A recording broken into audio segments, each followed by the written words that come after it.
สุปฏิปันโนภะคะวะโตสาวกสังโฆพระสงฆ์สาวกของพระผู้มีพระภาคเจ้า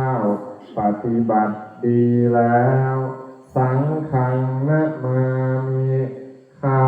พระเจ้านอบน้อมพระสงฆ์กราบ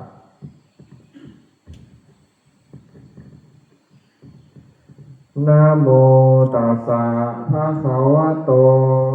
ขอนอบน้อมแด่พระผู้มีพระภาคเจ้าพระองค์นั้นอะระหะโตซึ่งเป็นผู้ไกลจากกิเลสสัมมาสัมพุทธัสสะ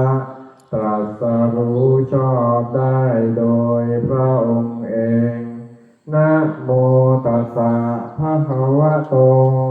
ขอนอบน้อมแด่พระผู้มีพระภาคเจ้าพระองค์นั้น